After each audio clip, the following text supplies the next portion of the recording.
नाही दिलं तर मग त्याला काय पर्याय? कशी असेल विधान? नाही मग 288 उमेदवार महाराष्ट्रात देणार. मी सावध करायला लागलोय. पहिला आंदोलका संदेशात असा की ते सावध करायलाय की मला राजकारणात जायचं नाही, माझ्या समाजाला सुद्धा जायचं नाही. आमचं ध्येय मराठा आरक्षण, आमचं ठरलेलं आरक्षण आम्हाला द्या. हे लोक तुम्हाला डोक्यावर घेऊन नसतील. याच्यापेक्षा काय सांगायला पाहिजे? नाही दिलं तर मग त्याला काय पर्याय? कशी असेल विधान? नाही मग 288 उमेदवार महाराष्ट्रात देणार सगळ्या जाती धर्माचे. मग मात्र मग नाही फुटा निघत. त्याला माझा नाविलाज आहे. मग मी म्हणतोय गोरगरिबाला त्रास देऊ नका. गोरगरिबाला मला नाविलाजानं देणारं मग बनावं लागणार. त्याला जबाबदार तुम्हीच असणार आहेत.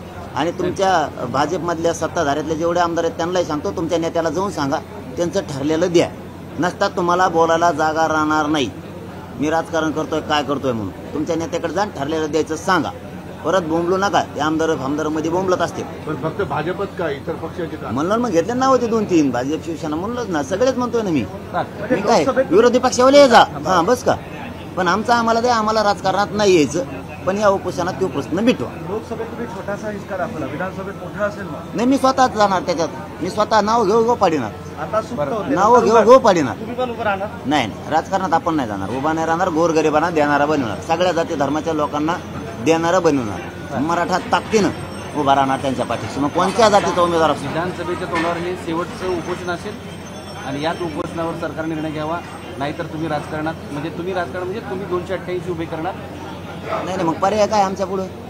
आम्ही उपोषणाला बसून तुम्हाला सावध करावलं की द्या. तुम्ही देत नसाल तर आमच्या पुढं. महत्त्वाच्या अपडेटसाठी आपल्या जनकट्टा न्यूज चॅनेलला लाईक आणि सबस्क्राईब करा.